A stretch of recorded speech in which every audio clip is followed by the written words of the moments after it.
Buenos días, chicos. En esta clase vamos a aprender acerca de las arquitecturas de Big Data. En particular, vamos a aprender sobre el entorno NoSQL. Sabemos que existen dos tipos de bases de datos, las bases de datos SQL y las bases de datos NoSQL. Y vamos a ver en esta clase cuáles son las diferencias entre unas y las otras. El cambio de terminología entre una base de datos relacional y una base de datos no relacional tiene que ver muchas veces con lo que hemos visto en cursos anteriores. En cursos anteriores hemos visto PostgreSQL, MySQL, que son bases de datos relacionales. En cambio, existen otro tipo de bases de datos que son NoSQL, como por ejemplo podría ser Cassandra, podría ser MongoDB o Neo4j, que son algunas de las bases de datos más utilizadas en NoSQL. Vamos a hacer una pequeña comparativa para que podamos ponernos en contexto y vamos a ir haciendo este curso trabajando especialmente y viendo las diferencias entre unas y las otras. Ok, con respecto a lo que veremos en particular en esta clase es acerca de NoSQL, veremos una pequeña descripción sobre qué son las bases de datos NoSQL, cuál es la historia que viene por detrás, dónde se aplican.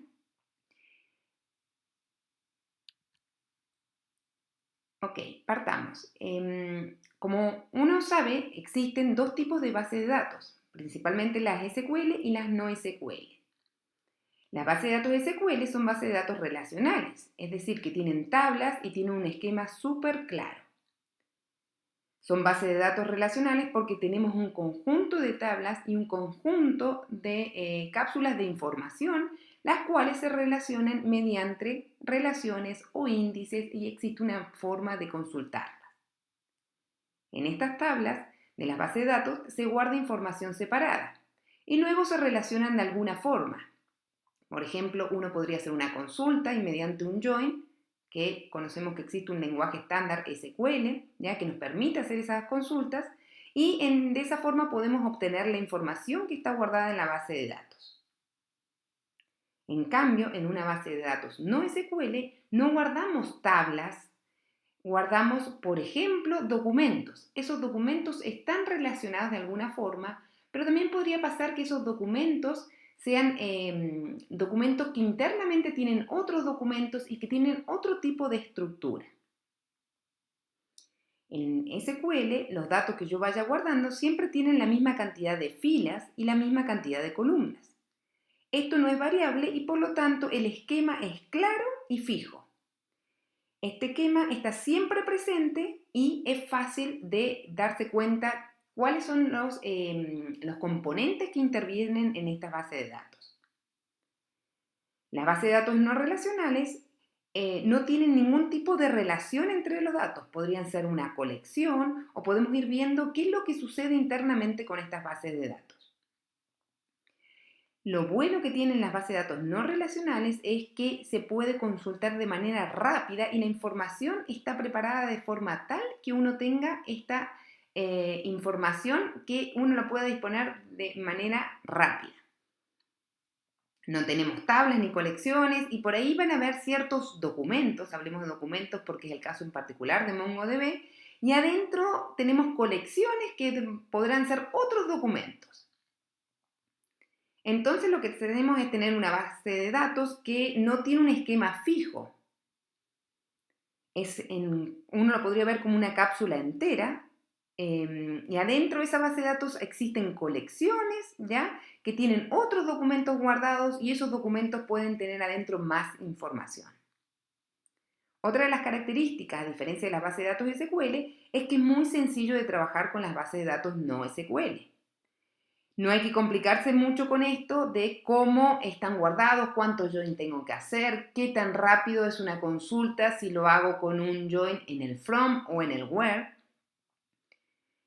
Además, tenemos otra característica que las bases de datos SQL son muy sencillas de trabajar y uno no debe complicarse con el tema de los esquemas, cómo están fusionadas estas tablas en las bases de datos SQL. Ok, Partamos un poquito en la descripción de lo que tenemos como base de datos no SQL. En este sentido, veamos un poquito de historia. Los sistemas de información almacenan sus datos en gestores relacionales. Eso fue a medida de los años 80 aproximadamente. Y básicamente estos recogen procesos operacionales que gestionan datos simples y estructurados. Ejemplos de estos podrían ser los típicos ejemplos de banca, ¿ya? La relación de cliente con las empresas, el típico concepto de CRM, todo lo que sea planificación, los típicos sistemas académicos que tenemos en la universidad, es muy posible que sean tablas con relaciones. Y eso viene de todo lo que era SQL. Ahora bien, las bases de datos relacionales se caracterizan primero porque utilizan un modelo de datos simple, basado en tablas y en relaciones entre estas tablas, ofrecen herramientas para garantizar la integridad de los datos y la consistencia de la información, y esto viene a través de las siglas ACID, que después las vamos a recordar. Utilizan un lenguaje de interrogación estándar, simple y potente. Promocionan utilidades para asegurar el acceso, la manipulación y la privacidad de los datos, que eso es algo muy importante. ¿A quién permito que acceda a mis datos? Por otro lado, también ofrecen utilidades para la auditoría y la recuperación de datos. Y permiten garantizar la independencia del esquema lógico con el esquema físico. Hubo un pequeño cambio de arquitectura entre los años 90 y en los años 2010. ¿Cuál fue ese cambio? Los servicios de redes sociales, tales como Facebook, Twitter, eBay, aparecieron y estos necesitaban dar un servicio a miles de usuarios de manera concurrente y responder a millones de preguntas diarias. La tecnología relacional no ofrecía ni el nivel, ni la escalabilidad, ni el rendimiento adecuado. Para ello surgieron varios avances. Algunos avances, de manera paralela, fueron en virtualización y condujeron a la construcción de nodos de computación en la nube, lo que llamamos cloud computing, y que a su vez requería nodos de almacenamiento, es decir, almacenar esta información en la nube. Hoy en día, ¿qué está pasando? Hoy en día tenemos data de los dispositivos móviles, todo el mundo accede a diferentes redes sociales, y no solamente redes sociales, a un montón de información. Tenemos todo lo que tenga que ver con los conceptos de las ciudades inteligentes, ya la domótica. Tenemos que ver también todo lo que sean las administraciones de empresas públicas, dónde almacenan sus datos. Piensen, por ejemplo, a nivel de salud, que uno tiene hoy en día celulares que te van indicando qué es lo que está pasando a nivel de si, por ejemplo, uno hizo el ejercicio adecuado o no. Tenemos vehículos inteligentes, existen varios proyectos en Europa que lo que hacen es instalarles un dispositivo a estos vehículos y uno lo que puede hacer es, por ejemplo, en el caso de un accidente, ver cuáles fueron los airbags que estaban activados, cuánta gente iba en el auto, de qué manera fue el choque, si el auto se incendió, si estaban puestos los cinturones de seguridad y en base a eso tener un plan para decir, ok, si yo sé que es un auto que iba con una sola persona, tal vez tendré que mandar una ambulancia, pero si es, por ejemplo, un bus, debo mandar una cantidad suficiente de ambulancias. Si el auto se incendió, deberé llamar a bomberos. Estos son los típicos casos que estamos manejando hoy en día. Y esto tiene que ver un poquito de que los enfoques tradicionales hoy en día no sirven, ¿ya? Ahí tenemos una pequeña imagen de lo que significaba, cómo fue pasando el tiempo. Ustedes por ahí no se acuerdan de los disquetes, ¿ya? Pero sí se deben acordar de lo que era el tema del pendrive y que en un momento determinado el pendrive ya no nos servía y uno empezaba a almacenar datos en la nube. Por ejemplo, las fotos, hace mucho tiempo que si nosotros queremos guardar nuestras fotos ya estamos pagando algún servicio, ya sea, por ejemplo, los típicos en Drive, en donde uno paga ese servicio y ese servicio se provee para que uno pueda guardar los datos. Ahora, ¿qué sigue pasando? Es que hoy en día, ya esta puede ser que sea una cifra que ha subido bastante, ya porque día a día va cambiando, tenemos muchísimos datos que se generan día a día y en particular aquí tenemos una noción de 2,5 quintillones de bytes por día. Por lo tanto, estos enfoques tradicionales que utilizábamos anteriormente ya no nos sirven. Ahora, comprendamos un poquitito qué significa el Big Data. Por un lado, nosotros conocemos con anterioridad que existían tres conceptos principales, ¿ya? Esto surgió en el año 2013. Y que eran, por un lado, el volumen, que era la gran cantidad de datos que uno manejaba. Por otro lado, la velocidad, que es la necesidad de ser analizados de manera rápidamente. Ya, si hacemos una transacción, necesito que esto sea en el momento. Y por otro lado está el tema de la variabilidad de los datos. Es decir, nosotros anteriormente teníamos datos no estructurados, es decir, guardábamos un nombre en una tabla, guardábamos la edad. Pero hoy en día también trabajamos con datos no estructurados, datos densos y dispersos que están conectados y desconectados. Ahora bien, a partir del año 2016 empiezan a surgir otros conceptos que dan mayor información del término Big Data. En particular aparece la viabilidad, ¿ya? Que tiene que ver con los datos cuyo significado cambia continuamente, constantemente. Por otro lado, la veracidad, ¿ya? Y la precisión en que manejamos estos datos. También necesitamos una buena visualización, es decir, de qué manera se presentan los datos de forma comprensible. Y por último tenemos el valor. Hoy en día una de las cosas más importantes es poder extraer información para la toma de decisiones. Ahora, ¿por qué uno piensa que las bases de datos tradicionales, es decir, los DBMS relacionales, no sirven? Por un lado, presentan varios cuellos de botella, casos como la gestión de los logs, ¿ya? El control de la concurrencia, protocolos de transacción distribuida, administración de buffers, ¿ya? Interfaces, ¿ya? JDBC, ODBC, etc. La solución de esto es implementar modelos alternativos que se ajusten a lo que realmente uno necesita. Existen varios casos que han aparecido. Google, Facebook, Amazon han diseñado su propia solución y hoy en día se utiliza. Ahora bien, el término NoSQL es un término utilizado para describir un conjunto de bases de datos que se diferencian de las bases de datos tradicionales en algunos de los aspectos.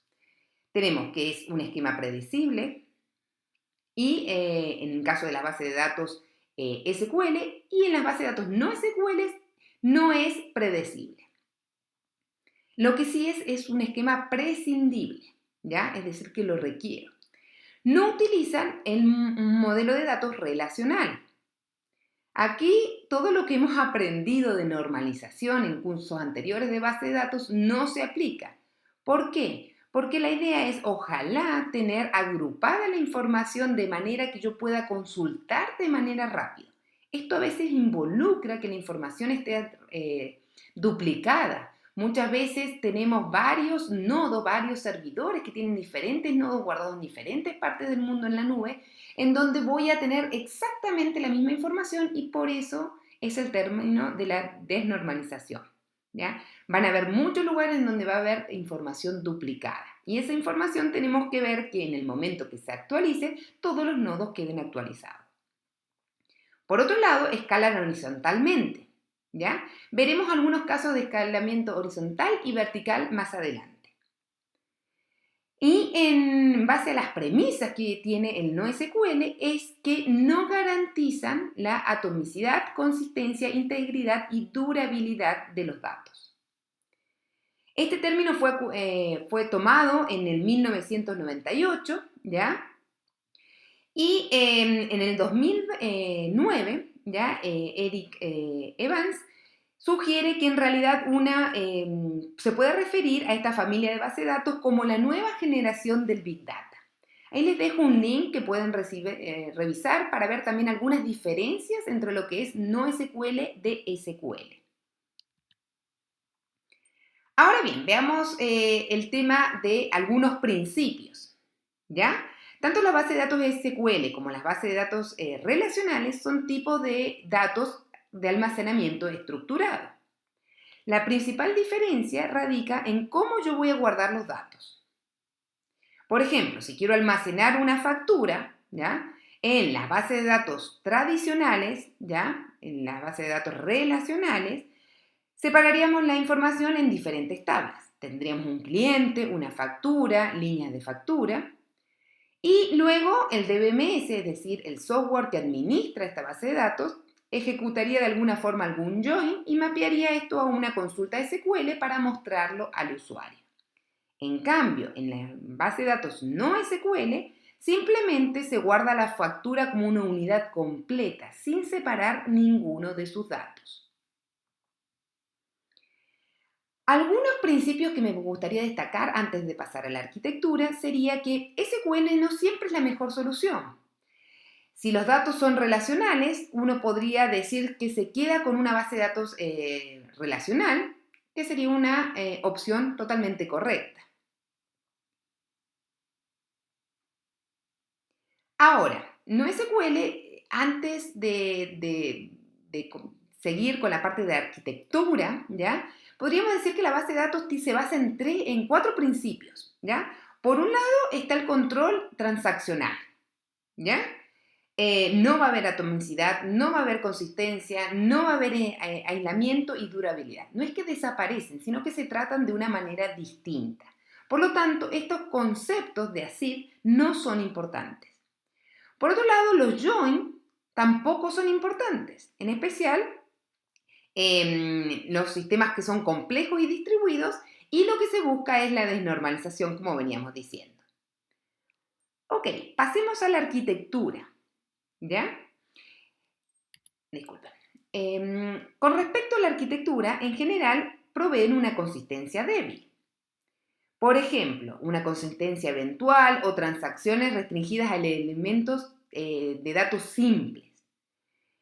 Por otro lado, emplean una arquitectura distribuida, donde los datos se almacenan en forma redundante en varios servidores, cosa que habíamos hablado anteriormente.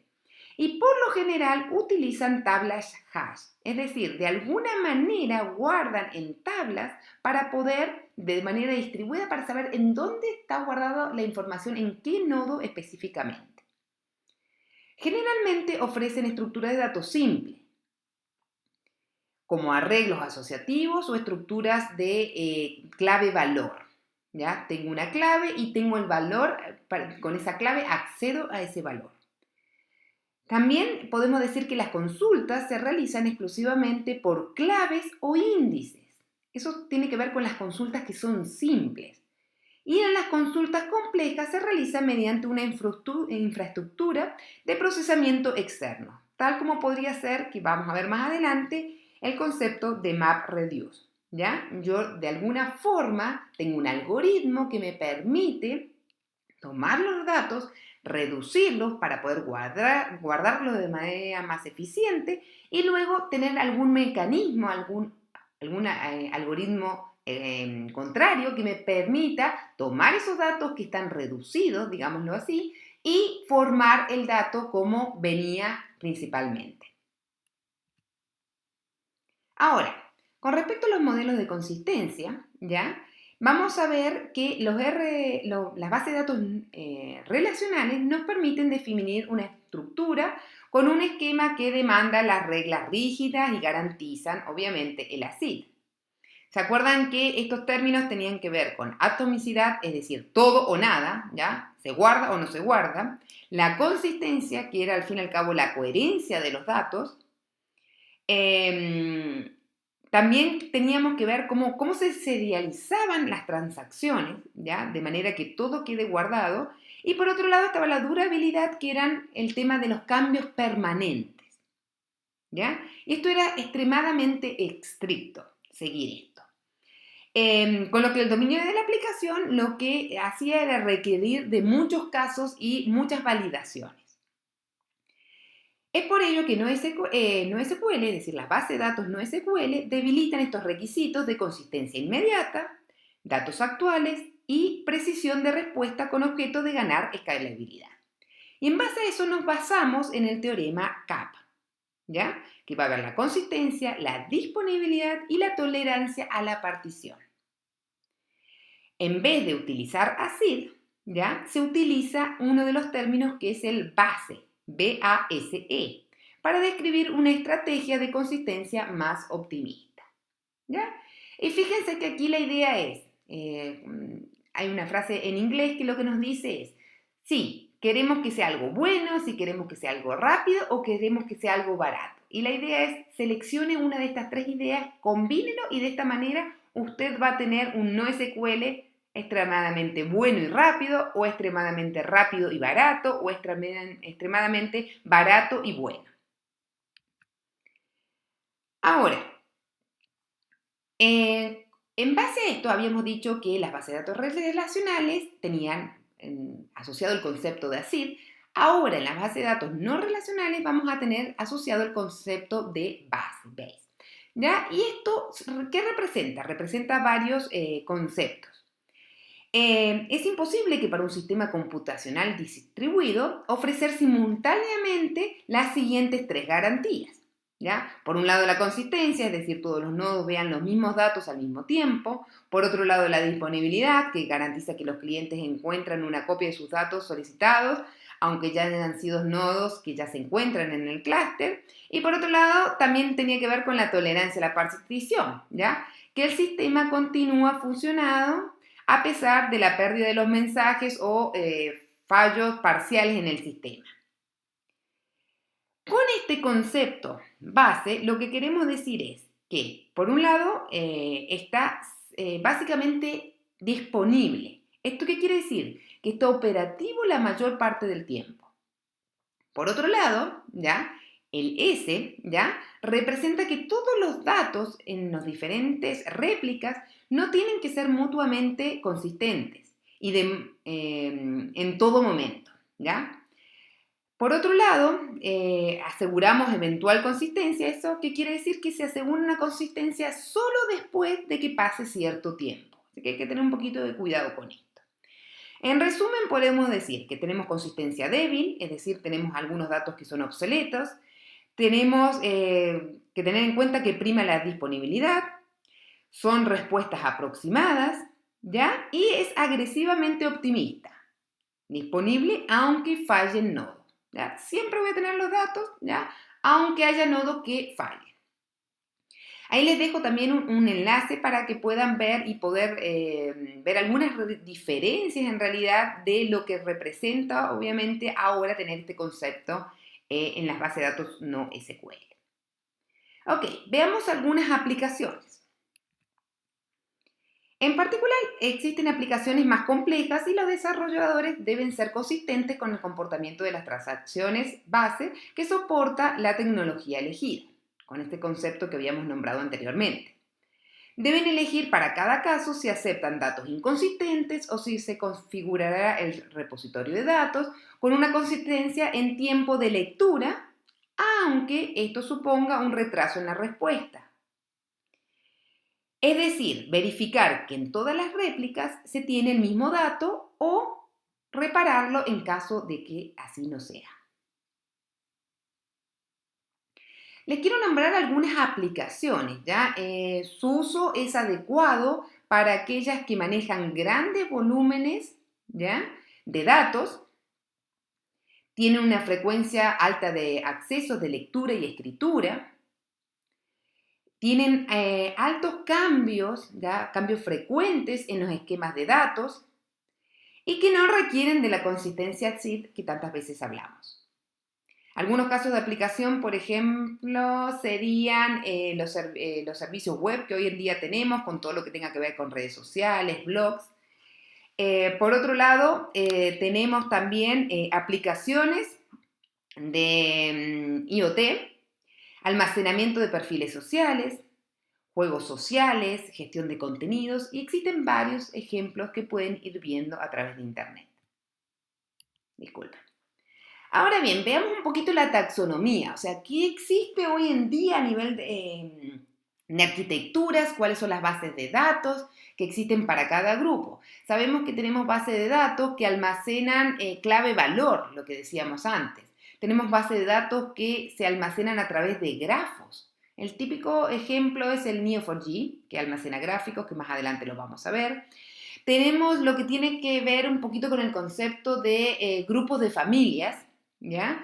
Y aquí el típico caso es el caso de Cassandra. Vamos a ver ejemplos particulares de cada uno de esos. Me gustaría darles una idea general de lo que es la taxonomía y luego vamos a ir aplicándolo para cada una de estas bases de datos. Y por último está el tema de cómo guardar a través de documentos, que es el típico ejemplo de MongoDB, que es una de las bases de datos que vamos a usar en este curso. ¿Se acuerdan que les dije que existían dos tipos de escalabilidad? Una por el lado vertical y otro por el lado horizontal. Aquí tenemos dos imágenes. En el caso del escalamiento vertical, lo que teníamos anteriormente, que es lo que se usaba, era un servidor estándar, ¿ya? Y un super servidor que lo que íbamos haciendo continuamente es, ya, me falta espacio, entonces agrego más CPU, agrego más disco, ¿ya? Y de esa manera iba creciendo verticalmente este super servidor. Por otro lado, lo que se utiliza mucho y en especial en las bases de datos no SQL es el escalamiento horizontal. Es decir, tenemos clústeres que están separados en nodos y cada vez que necesitamos modificar el espacio porque ya no nos alcanza, lo que vamos haciendo es comprando más nodos. Es decir, comprando más clústeres para que en esos clústeres se pueda ir guardando la información. Siempre hay un nodo, que es el que se le llama el nodo raíz o el nodo padre, que es el que contiene toda la información para saber qué hay exactamente en cada uno de los clústeres individuales, ¿ya? Si yo, por ejemplo, guardo una persona, ¿ya? Y de esa persona puedo guardar 10 en un clúster y 10 en otro clúster, ¿ya? Lo que voy a tener es que ese nodo maestro me va a decir, los primeros 10 están guardados en un lugar, los segundos están guardados en otro lugar, ¿ya? Entonces existe un documento maestro que me va diciendo. Y esto es lo que representa el escalamiento horizontal, disculpen, y es lo que estaremos usando en las bases de datos no SQL. Hay algunas bases de datos no SQL que aún siguen usando el escalamiento vertical. Ok, veamos un poquito qué significa esta base de datos clave-valor. Algunas características. Por un lado, los datos se almacenan basados en una clave única. En particular, en una hash map. ¿Ya? Es un lugar donde tengo una clave, ¿ya? Y tengo el contenido. El valor asociado con la clave es opaco. Es decir, que se usa el concepto de blob. ¿Esto qué quiere decir? Que son elementos utilizados en las bases de datos para almacenar datos de gran tamaño que cambian de una forma dinámica. Viene de Binary Large Object. Y por otro lado, tenemos que ver que existe un alto rendimiento para operaciones, las típicas CRUD básicas, pero bajo para atender consultas complejas o manejar datos interconectados. Existen operaciones atómicas a nivel de clave y por otro lado tenemos el escalamiento horizontal a través del channel. Ok, antes de cambiar, les quería dar algunos tips de dónde es adecuado utilizar este tipo de base de datos clave-valor. Por un lado, podríamos utilizarla para información de sesión en una aplicación web, el tema de perfiles y preferencias de usuarios, el tema de los carritos de compra, ¿ya? Ahora, no son aptas para aplicaciones que requieren, por ejemplo, datos interconectados, es decir, servicios de redes sociales, recomendadores, todo lo que tenga que ver con consistencia para un conjunto de claves, todo lo que tenga que ver búsqueda por información almacenada en valor, ¿ya? Ahora bien, veamos la segunda forma de almacenar en una base de datos no SQL. En este caso tenemos en las bases de datos documentales en donde los datos son almacenados como documentos. Estos documentos tienen sus propios metadatos, es decir, la descripción de estos datos. Son similares a las de clave-valor, pero lo almacenado en valor es visible y se puede consultar. Son esquemas flexibles, tienen operaciones atómicas a nivel de documento y, por otro lado, la escalabilidad también es horizontal. Ahora, Algunos ejemplos, antes que me olvide, o algunos casos de uso o donde es adecuado utilizar estas bases de datos documentales es a través de blogs, a través de todo lo que sea el log de eventos que se hace en un sistema, todo lo que sean datos operacionales y metadatos para aplicaciones web y móviles, pero no son aptas para lo que tenga que ver con consistencia para un conjunto de documentos o si sus datos son muy densos y entonces tenemos que encajar mejor en un modelo de datos relacional. Pasemos al tercero, que es la familia de columnas, ¿ya? Algunas características de estas son que los datos se almacenan en familias de columnas, es decir, cada fila tiene una clave y una o varias columnas. Estas columnas no tienen que ser las mismas en cada fila. Podrían ser distintas, podría ser disparejas, no es una matriz completamente exacta. Tienen como estructura una capa multidimensional y tienen operaciones atómicas a nivel de filas. Es decir, voy haciendo cada una de las cosas a través de las filas, no de las columnas. Perdón, siempre me olvido de darles algunos casos de uso. Bueno, estas familias de columnas son adecuadas para lo que tenga que ver con blog, todo lo que tenga que ver con log de eventos, todo lo que tenga que ver con contadores, ¿ya? Tiempo de validez por columna. Ahora, no son aptas obviamente para transacciones así, para operaciones de lectura y escritura. Así que hay que tener bastante cuidado porque esto es como que prácticamente fuera una sola tabla y están todas pegadas. Ok, y por último tenemos la base de datos que se almacenan en grafos, es decir, tenemos nodos, que son los vértices, y los enlaces, que son los links o las relaciones. Están orientadas a analizar relaciones, por ejemplo, caminos mínimos, trascendencias, medidas de centralidad, ¿ya? Y no a computar lo que sean agregaciones. No se recomienda ya que hacer, por ejemplo, todo lo que tenga que ver con sharding, ¿ya?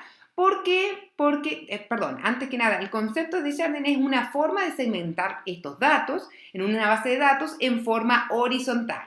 Es decir, partir de la base de datos principal en varias bases de datos más pequeñas y repartir la información. Entonces, eso no se recomienda, ¿ya? Ya que al atravesar los grafos, al romper estos grafos en distintas máquinas, es difícil y es extremadamente costoso. Tienen en este caso una escalabilidad vertical, por eso es que no se permite lo anterior. Y por otro lado, el ACID es similar a las bases de datos relacionales. Siempre me olvido. Ya. Algunas aplicaciones, ya algunos casos de estudio que sean adecuados para estas bases de datos de grafos son el almacenamiento de datos conectados, aplicaciones espaciales o de ruta, ya todo lo que sea ruteo, motores de recomendación y obviamente no son datos aptos para actualizaciones frecuentes de todos o un subconjunto de propiedades o nodos y enlaces. Y para todo lo que tenga que ver con requisitos de escalabilidad horizontal, obviamente, porque dijimos que era mejor y utiliza escalabilidad vertical.